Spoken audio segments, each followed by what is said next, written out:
GTA stories are incomplete without protagonist bros and homies, and today, that's we gonna rank. Starting with dead bottom Michael. Best friend of Trevor, we could say. Michael has a complicated history with Trevor. These two go way back, but their friendship is about as stable as a house of cards in a hurricane. Sure, they've got some good times under their belt, pulling off heists and living the criminal life.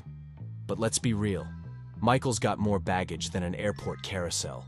The dude faked his own death, left Trevor in the dust, and started a whole new life without so much as a goodbye postcard. That's cold, man. And when Trevor finally tracks him down, it's like opening a can of worms, except the worms are armed and dangerous. Michael's constantly walking on eggshells, trying to keep his past and present from colliding. What really seals the deal is how Michael handles things when the heat is on.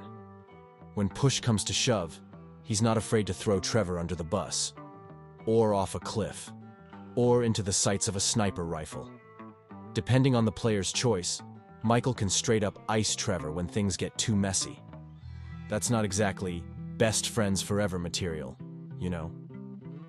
In the world of GTA, where loyalty is currency, Michael's about as broke as it gets.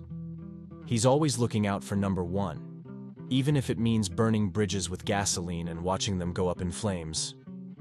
While other GTA friendships might have their ups and downs, Michael and Trevor's relationship is a roller coaster that mostly goes down, occasionally loops, and sometimes ends in a fiery crash. So when it comes to ranking GTA protagonist best friends, Michael's sitting pretty at the bottom of the list. He might be a complex character with his own struggles, but in the best friend department, he's about as reliable as a chocolate teapot. Next, Lamar. Lamar's like that buddy who's always down for a good time. But man, does he know how to find trouble. He's Franklin's day one homie, no doubt about that. The dude's got charisma for days and can crack you up with his wild schemes and roasts.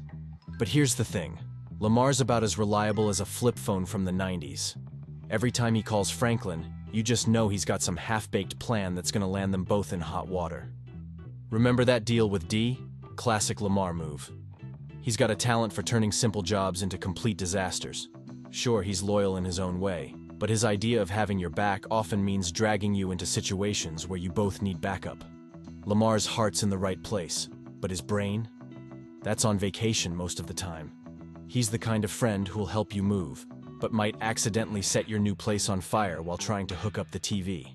Now, Sweet's a different story. He's CJ's big bro, and family's supposed to come first, right?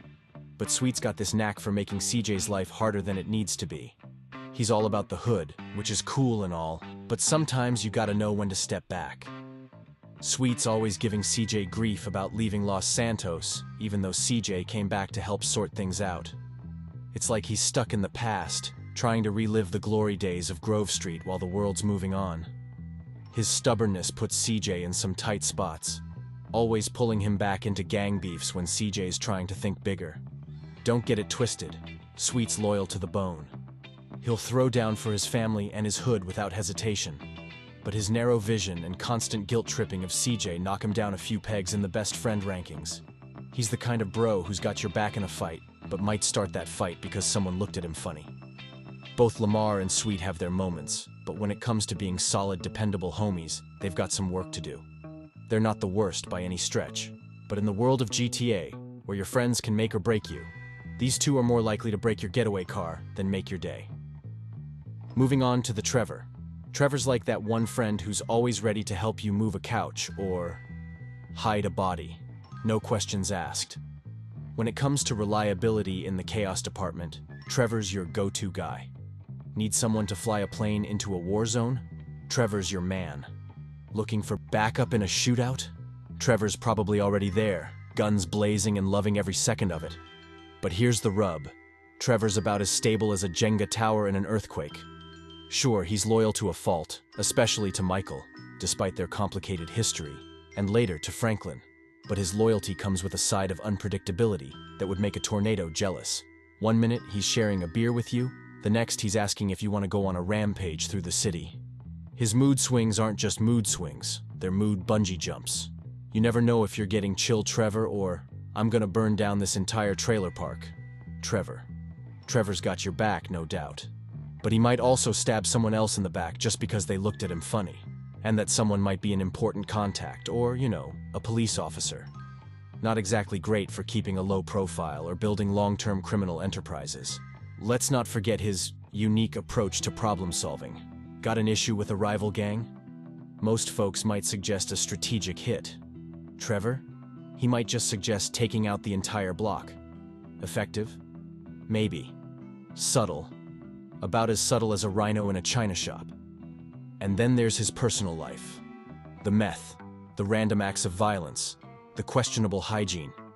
It's a package deal with Trevor. Hanging out with him is like playing Russian roulette.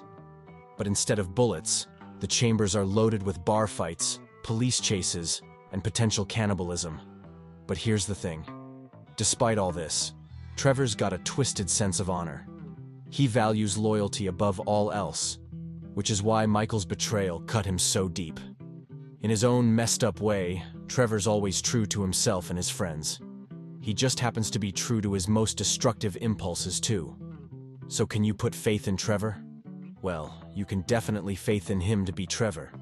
He'll have your back in a firefight, help you pull off the impossible heist, and probably burn down half the city in the process. He's the friend you call when you need something crazy done, but also the one you hesitate to invite to your wedding. In the end, Trevor's like a stick of dynamite, incredibly useful in the right situations, but you gotta be real careful how you handle him. He's not at the bottom of the list, because when the chips are down, Trevor shows up. He's just not at the top because, well, he's Trevor, Tony Prince. Now Tony Prince, better known as Gay Tony, is like that friend who's always got VIP access to the hottest spots in town.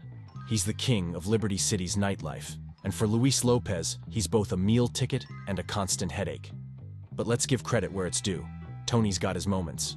First off, Tony gave Luis a shot when he needed it most. He pulled Luis out of the drug-dealing game and gave him a legit job as a bodyguard and business partner. That's a solid move in anyone's book. Tony's got an eye for talent, and he saw potential in Luis that others might have missed. Tony's also got connections for days. Need to meet someone important? Tony knows a guy, looking for a specific item that may or may not be legal? Tony's got a hookup. In the world of GTA, having a friend with a Rolodex like Tony's is like having a cheat code for networking. But here's where things get a bit shaky. Tony's got a nose for trouble that rivals his nose for good cologne. His addictions, to drugs, gambling, and the high life, constantly land him, and by extension, Luis, in hot water. It's like he's allergic to stability. One minute he's on top of the world. The next, he's begging Luis to save his skin from loan sharks or rival club owners. Tony's heart's in the right place, most of the time. He genuinely cares about Luis and wants to see him succeed. But his self-destructive tendencies often mean Luis has to clean up his messes. It's a classic case of one step forward, two steps back with Tony. That said, Tony's not afraid to get his hands dirty when push comes to shove. He might prefer to solve problems with charm and negotiation, but he's been known to step up in a gunfight if that's what it takes to help Luis out of a jam. Tony's also got a certain wisdom that comes from years in the nightlife business. He's seen it all, done it all, and somehow lived to tell the tale. His advice to Luis, when he's sober enough to give it, often comes from a place of hard-earned experience. Tony's the kind of friend who'll get you into the most exclusive party in town, but you might have to bail him out of jail the next morning. In the GTA world, that's not the worst kind of friend to have, but it's not exactly smooth sailing either. Next in the ranking, Ken Rosenberg. First off, loyalty. Ken Rosenberg is like a dog with a bone when it comes to sticking by Tommy Vercetti. From the moment Tommy steps off that boat in Vice City, Ken's there, ready to help. And he doesn't just help, he goes all in. Whether it's setting up meetings, providing legal cover, or just being there to bounce ideas off, Ken's always got Tommy's back. Now let's address the Lance Vance situation. Sure, Lance might seem like the obvious best friend choice at first glance. He's cool, he's stylish, he's got that sweet chopper. But Lance is about as reliable as a chocolate teapot. Ken, on the other hand, he's there from day one to the very end, never wavering in his support for Tommy. What really sets Ken apart is how he sticks with Tommy even when things go south. Remember when Tommy's empire starts crumbling and everyone's gunning for him? Ken's right there, sweating bullets but still standing by his side. He's not in it for the glory or the money, though he certainly enjoys the perks. Ken's in it because he genuinely believes in Tommy. Let's not forget Ken's skills. Sure, he's a nervous wreck half the time, but the man knows his way around the legal system. He's the reason Tommy can operate in broad daylight, giving a veneer of legitimacy to his empire. In the world of GTA, having a lawyer who's willing to bend or break the rules for you is worth their weight in gold. Ken's also got a certain charm to him. His neuroses and one-liners provide some much-needed comic relief in the often brutal world of Vice City. He's the kind of friend who'll make you laugh even when everything's going to hell. Now, is Ken perfect? Hell no. He's got his issues, the drug habit, the constant anxiety, the occasional screw-up. But here's the thing. Ken owns his flaws. He doesn't try to be something he's not. When he messes up, he admits it and tries to make it right. That's a rare quality in the backstabbing world of GTA. It's also worth noting that Ken's loyalty extends beyond Vice City. In San Andreas, years later, we see Ken still hustling, still surviving. He even helps CJ out, showing that his capacity for friendship wasn't just a one-time deal with Tommy. He's not the coolest, or the toughest, or the most competent, but he's there. Always. Through thick and thin, through gunfights and police chases, through empire building and empire falling. Ken Rosenberg is the friend who'll drive you to the airport at 4 a.m., help you move bodies, literally in this case, and still show up to work the next day to keep your business legal-ish. Now finally, the best. Little Jacob. First off, Little Jacob's loyalty is unshakable. From the moment Nico meets him, Jacob's got his back 100%. No questions asked, no favors expected in return. Jacob's support goes way beyond just being there for Nico. This man is literally on call 24/7. Need a ride? Jacob's there. Need weapons? Jacob's got you covered. Need backup in a shootout? Jacob's riding shotgun before you can even finish asking. He's like a one-man army of friendship, always ready to roll at a moment's notice. But it's not just about what Jacob does. It's about how he does it. There's no drama with Jacob, no hidden agendas. He helps Nico because he genuinely cares about him as a friend. In the twisted world of GTA, where everyone seems to have an angle, Jacob's straightforward friendship is a breath of fresh air. Let's talk about Jacob's personality.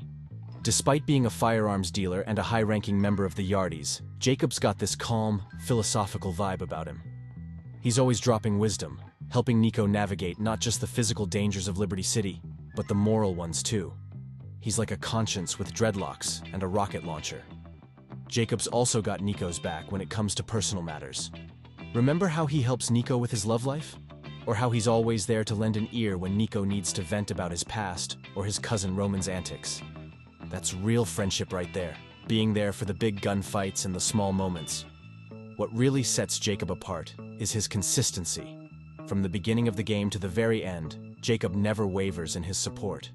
He doesn't judge Nico for his choices, doesn't try to exploit him for personal gain, and never asks for anything in return. In a game full of betrayals and shifting alliances, Jacob is Nico's constant. And let's not forget the risk Jacob takes by being Nico's friend. As a successful gun dealer, he could have easily stayed out of Nico's more dangerous escapades. But nope, Jacob's always ready to jump into the fire if it means helping